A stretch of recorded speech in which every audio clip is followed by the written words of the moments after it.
Hi guys, magandang araw sa inyo lahat. Ito na po ang paborito nyo reactor, ang nag-iisang Marzano TV 2.0 at dito po ay magbibigay tayo ng update at makikibalita tayo guys sa mga post dito sa Facebook. At syempre, maganda rin mapag-usapan to. Ito na nga guys, hindi ko na papatagalin. Meron tayong ipi-play mamaya na ito daw ang patunay na ang EDSA daw ay hindi scripted. Ito po natin video na yon. At the same time, pag-usapan natin itong pambabash ng mga demanding na basher. Basahin natin, no? At bago ko pala basahin ito, shoutout muna kay Kuya Bal, kay Ate Edna at kay Kalinga Prab, at syempre sa mga viewers, especially sa mga EDSA supporters. At tara, simulan natin to. May post si Ma'am Nancy Tulod Sanchez. Sabi niya, "Good morning EDSIans, have a wonderful day sa lahat. Para sa mga nambash kay Beyonce, Jane Ilona Batalero. Dahil hindi nakapunta sa pamimigay ng school supply, hindi nakapunta sa pamimigay ng school supply, may ginagawa siya sa school. Alam naman natin na magkakayos na siya sa private school na kaya dumaan siya sa orientation sa school. Intindihan natin ang mga bagay-bagay kung talagang solid kayo, huwag maging nega. Always think positive tayo para masaya ang buhay natin. Lahat spread love lang tayo." Tama yun, magandang advice ni Mama.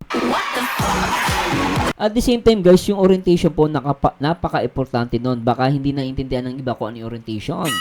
Yung orientation po, no, bago pumasok sa school na yon, especially si Beyonce, ano lang yan, first time niya magka-college, no.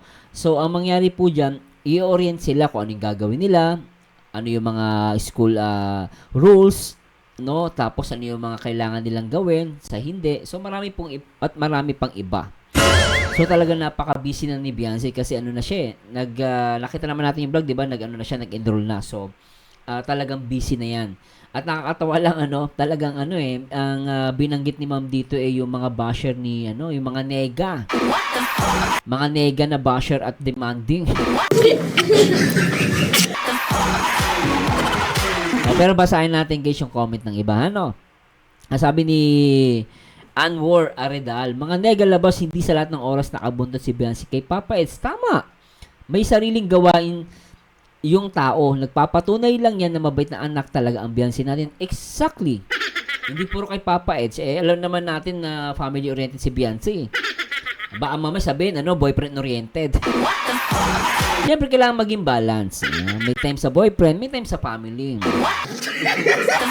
Tama si Ma'am doon, yung nagpapatunay na mabait na anak at agree ako doon, At isa pa, paano na lang kung may klase na ibig sabihin ba niyan, palagi andun si Papa Eds? Tama.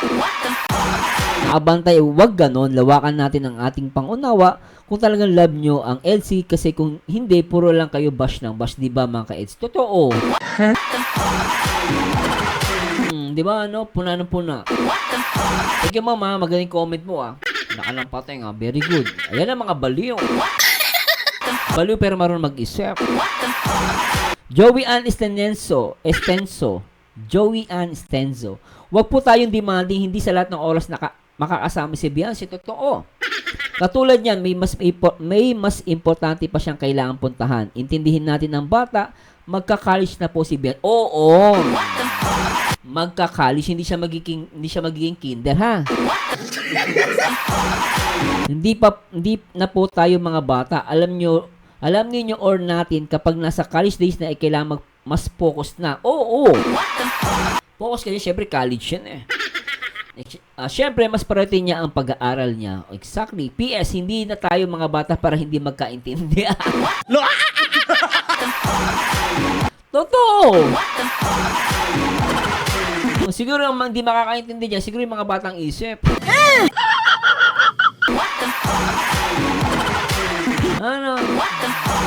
Lintik yung mga yan. Isa, babasa pa tayo.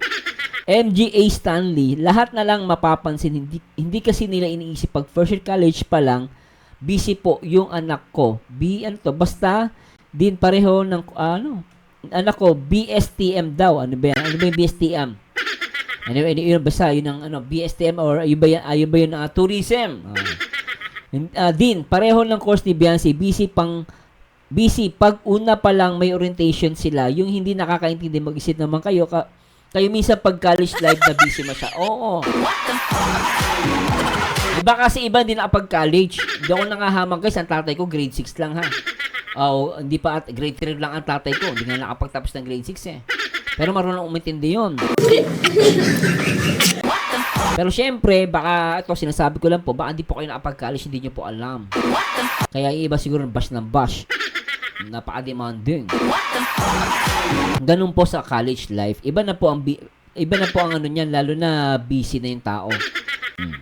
Ano pa tayo? Basa pa tayo. Noemi Nitmar Osdazurk. Ano ba yung pangalan mo? Nakabaliktad. Sabi ni ma'am, ang sabi nga nila, focus si Beyonce sa pag-aaral. Kaya sana lawakan natin ang ating isip. Kung minsan hindi siya nakakasam. Ganun. Buti pa to si madam. Kilala po natin si Beyonce, hindi siya ganun tao. Kaya, ganun tao. Kaya sa'yo, basher, alamin muna ang dahilan bago mag-talk. Oo! Sinilasin ko pagmumukha mo. Tama si ma'am eh, oh. Alamin mo muna bago ka mag-talk. At below the belt kang tumira. Below the belt po, ha?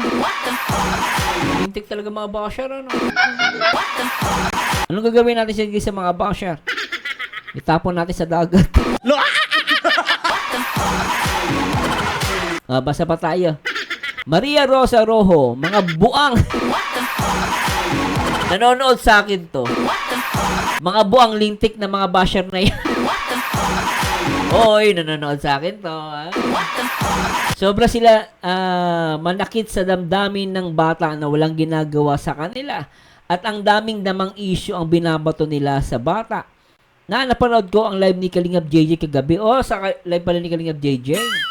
Ang daming buang ang pumasok sa live ni JJ. Ang mga sinasabi niligawan daw ni Patrick si Bebe Beyonce.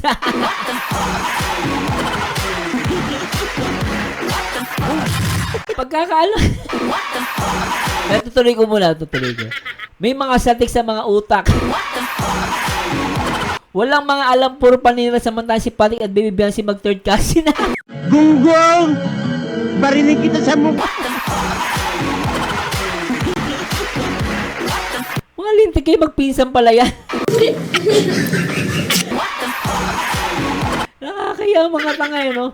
Grabe na sila, pambabas nila kay Beyonce, Karma Israel, mga basher. Pwede bang mura niya? Hoy! Ang tatanga third cousin pala ni Beyonce si Patrick. Unsa naman eh! Unsa na...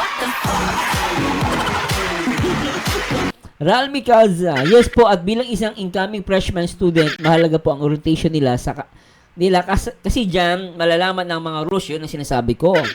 Rules and regulation ng school nila at mga dapat pang gawin o kailangan, kaya sa maunawaan natin si Beyonce,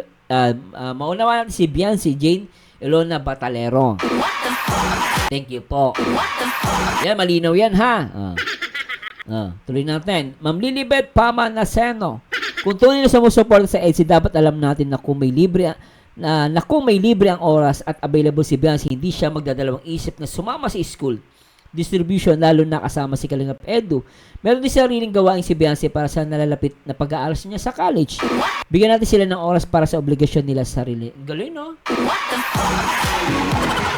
Natutuwa ako sa inyo, guys, ha? Very good, keep it up. Diba? So, yun lang ang masasabi ko at wag naman maging tanga. Tama kayo. Ako naman eh. Oo, huwag kayo maging tanga. Panang-awa nyo na. Ulitin ko pa ba? Tsaka huwag kayo masyadong papansin. Malakas po yung guardian angel ko. Kaya itong mga to. Anyway, no, panoorin natin itong itong video na to ay ito daw ang nagpapatunay. Kung ito na may po ay napanood natin to, ha. Baka sabihin na naman ng iba ito po ito yung video ni Kuya Sham Astley kung saan nakita niya daw yung EDSA. At ito kasi iba kasi yung yung nakikita mo nakikita mo dalawang mata mo. Tayo nanonood lang tayo sa video, no? At pero sila ito kasama to nila Papa Eds at mismo, no? Kasi marami nagtatanong Sabi ang tanong dito, ang tanong, ano kaya ang nakita ni Kuya Sam para masabi niyang hindi scripted na nag-overthink na naman ako Ayan na, ha. Ito guys, pa-play natin to at panoorin natin. Sige, pakinggan natin si Kuya Sam. Glass na lang ako parang makapag-focus ako sa daan. Kasi sobrang sweet nila kasi. Yung EDSI daw ay scripted daw. Nung time Oy! na hindi ko pa nakasama ang EDSI, Oh. hindi ako naniniwala. Akala ko din, ano lang, love team lang. Oh. Parang scripted lang nung una, yun ang alam ko. Kaya kung ako yung tatanungin nyo, So nung una hindi ka naniniwala. Ngayon naniniwala siyang hindi scripted. Bakit po? Oh. ang EDSI ay hindi scripted. Huh? Totoo yan. Oh. 101%. Oh, grabe, 101%. Ako ba may sabi niyan? Si Kuya Sam may sabi niyan. 101%. 101. Lintek. Ako hindi ko pwedeng pangunahan pero yung nakita ko, sapat na yun. Oh. Siyempre yung nakita ng dalawang mata ko, hindi siguro magsisinungaling. Ako yung kanilang piloto tapos si Beyonce at si Papa Eds nasa likod. Kung Oh, so ibig sabihin siya yung driver. Tama naman. Siyempre siya may malakas na magsalita kasi nakita niya. Dalawang mata, di ba?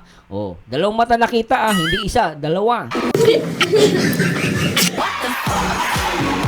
Talaga siya nagpapatunay at siya daw yung piloto, ibig sabihin siya yung driver. Ibig sabihin, nagdadrive siya, yung dalawa, napaka-sweet. Yun yung nakukuha ko Comment kayo guys nakita ng dalawang mata ko parang hindi scripted yun. Oh! Iba kasi yun Iba yung nakita ko. Hindi nga ako makapokus sa pagdadrive. Hoy! Nag-sunglass na lang ako. Nag-sunglass na lang ako parang makapag-focus ako sa daan. Lintik Kasi sobrang sweet nila kasi. Oh! Nung first time na magkasama kami ni Papa Ed, sinundo ko siya sa bahay nila. Yung pagtanggal ko ng sunglass ko, sabi ni Papa Ed, inunahan niya na ako Yan. Oh. Pagtanggal ko ng sunglass ko, tapos, Kuya Sam, kilala mo yung kasama ko? Sabi Oh. niya. Nung tinignan ko, parang kilala ko to Sabi ko, parang si Beyonce ito Oh! Si Beyonce, nahiyain din. Oh. Nagtawa lang. Habang nagdadrive ako, nag-iisip ako na akala ko ano lang to, love team lang. Oh, so sa kay Kuya Sam, akala niya love team lang. Pero dahil nakita na kanyang dalawang mata, lumalabas, hindi daw scripted. Nag-sunglass na lang ako parang makapag-focus ako sa daan. Kasi sobrang sweet nila kasi. Oh. Yung EDSI daw ay scripted daw. So anyway, ulit na lang So kayo nang bahala dyan guys kung sino paniniwalaan nyo Diba? Ganon lang yan At ako naman guys, tandaan nyo guys, I love EDSI, whatever it is. Pero sa akin naman, nakikita nyo naman siguro, kayo na rin magpapatunay. At alam naman natin kasi nanggaling niya alam naman natin nagkaroon ng issue sa Danjoy. At may mga nag-overthink, marami nagtatanong. Pero para sa akin, I love EDSI. Yun lang po masasabi ko. At nasa inyo na po yan guys, please comment down below kung ano masabi nyo sa ating reaction video. At ito po yung simpleng reaction video lang At syempre sa mga nambabas niya kay Joy na ba yan? Sorry. Kay Beyonce, mahiya naman kayo. At priority ni Beyonce ang pag-aaral. Kaya nga siya nasa Kalingap, para matulungan ng Kalingap at syempre makapagtapos ng pag-aaral. Sana lawakan po natin ang ating mga unawa. Syempre sa mga baliw dyan na very supportive sa EDSI, maraming salamat sa inyo. Anyway guys, hanggang dito na lang po and thanks so much and to God be the glory guys. Bye-bye! Alright.